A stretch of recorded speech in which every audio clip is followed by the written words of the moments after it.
BS টিউশনে তোমাদের সকলকে জানাই পুনরায় স্বাগত। আজ তোমাদের সকলের প্রতীক্ষিত মাধ্যমিক টেস্ট পরীক্ষায় যে ইতিহাসের আমরা যে ফাইনাল সাজেশন পর্ব নিয়ে আলোচনা করছিলাম তার আজ সেকেন্ড পার্ট নিয়ে আমরা আলোচনা করব। তোমরা শুধুমাত্র এই প্রশ্নগুলোই করবে টেস্ট এক্সামের জন্য 4 নম্বরের। তো এর বাইরে কোনোরূপ কোনো প্রশ্ন করতে হবে না, 100% তোমরা এখানে কমন পাবে। একদম নির্দ্বিধায় তোমরা পড়াশোনা করো এবং সবার থেকে সেরা যে প্রশ্নগুলো সেই প্রশ্নগুলো নিয়েই আমরা আলোচনা করব। তো চলো কোনোরূপ কোনো সময় নষ্ট না করে আমাদের এই ভিডিওটি শুরু করি। পঞ্চম অধ্যায়। অধ্যায়ের নাম বিকল্প চিন্তা ও উদ্যোগ, বৈশিষ্ট্য ও পর্যালোচনা। প্রথমেই দিয়েছি টিকা। ক বিটিআই, খ জাতীয় শিক্ষা পরিষদ, গ কলকাতা বিজ্ঞান কলেজ। 2 নম্বর প্রশ্ন, বিশ্বভারতী প্রতিষ্ঠার ক্ষেত্রে রবীন্দ্রনাথের শিক্ষা বিস্তারের পরিচয় দাও। 3 নম্বর, জাতীয় শিক্ষা প্রসারে রবীন্দ্রনাথ ঠাকুরের অবদান কী ছিল। 4 নম্বর, 19 শতকে বাংলার বিজ্ঞান সাধনায় প্রফুল্লচন্দ্র রায় অথবা জগদীশচন্দ্র বসু। আর জগদীশচন্দ্র বসু সম্পর্কে যখনই আমরা পড়ব না কেন তখন বসু বিজ্ঞান মন্দিরের অবদান কিন্তু অতি অবশ্যই আলোচনা করতে হচ্ছে। তাহলে 2টো প্রশ্ন তোমরা একটা উত্তর করলেই হয়ে যাবে। 5 নম্বর, টিকা। ইউরাই অ্যান্ড সন্স। 6 নম্বর, বাংলায় ছাপাখানা শিল্পে Augustus Hickey, Gangakishore Bhattacharya, Charles Wilkins এর অবদান কী ছিল।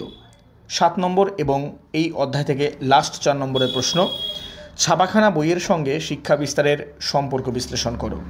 তাহলে আমাদের পঞ্চম যে অধ্যায় সেখান থেকে এই কটা কোশ্চেন তোমরা 4 নম্বরের জন্য করবে। এবার চলে আসি ষষ্ঠ অধ্যায়। অধ্যায়ের নাম 20 শতকের ভারতের কৃষক, শ্রমিক ও বামপন্থী আন্দোলন, বৈশিষ্ট্য ও পর্যালোচনা। প্রথমেই দেওয়া হয়েছে টিকা। কি কি করবে টিকা? 1 নম্বরে বারদৌলি সত্যাগ্রহ, 2 নম্বর সারা ভারত কিষাণ সভা, 3 নম্বর ওয়ার্কার্স অ্যান্ড পেজেন্টস পার্টি, 4 নম্বর মিরাট ষড়যন্ত্র মামলা, 5 নম্বর মানবেন্দ্র রায়। এর পরবর্তীতে যেই কোশ্চেনটা করবে তোমরা সেটা হবে যে ভারত ছাড়ো আন্দোলনে শ্রমিক শ্রেণীর অবদান কী ছিল। তো এটা তোমাদের টিকা হিসেবেও আসতে পারে যে ভারত ছাড়ো আন্দোলনে শ্রমিক শ্রেণীর অবদান টিকা হিসেবে। তো আমি এটা টিকার ভেতরে আমি প্রবেশ করিয়েছি। 2 নম্বর প্রশ্ন তারপরে, সাইমন কমিশন বিরোধী আন্দোলনে শ্রমিক ও অন্যান্য শ্রেণীর ভূমিকা কী ছিল। 3 নম্বর প্রশ্ন, ভারতের ট্রেড ইউনিয়ন বা শ্রমিক আন্দোলন গড়ে ওঠার কারণগুলি কী কী ছিল।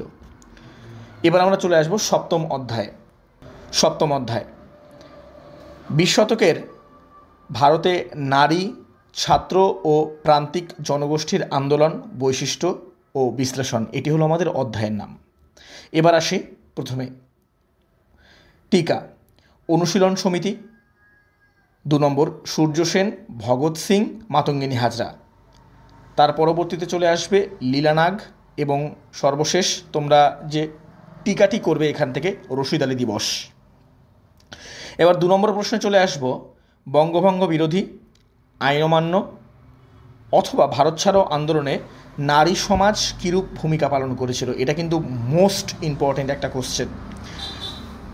এবার 3 নম্বর প্রশ্নে চলে আসব, 20 শতকের নারী আন্দোলনের বৈশিষ্ট্যগুলি উল্লেখ করো, তাদের আন্দোলনের সীমাবদ্ধতাগুলি কী কী ছিল।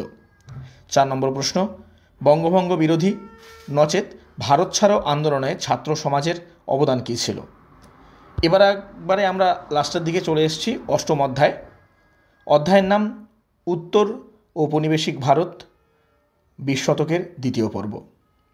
প্রথম প্রশ্ন, কাশ্মীর অথবা জুনাগড় অথবা হায়দ্রাবাদ রাজ্যটি কিভাবে ভারতভুক্ত হয়।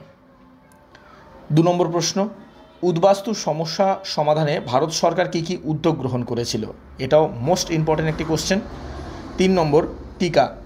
রাজ্য পুনর্গঠন কমিশন অথবা কি করতে পারি আমরা, নেহেরু লিয়াকত চুক্তি।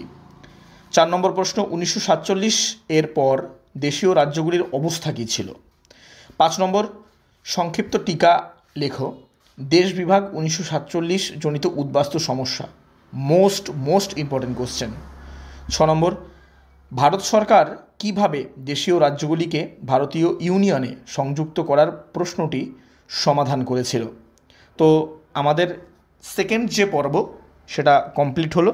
তোমরা এই প্রশ্নগুলো অতি অবশ্যই ভালোভাবে করবে, তোমাদের আর কিচ্ছু করতে হবে না। আজকে এই বলেই শেষ করছি, দেখা হচ্ছে থার্ড পার্টে।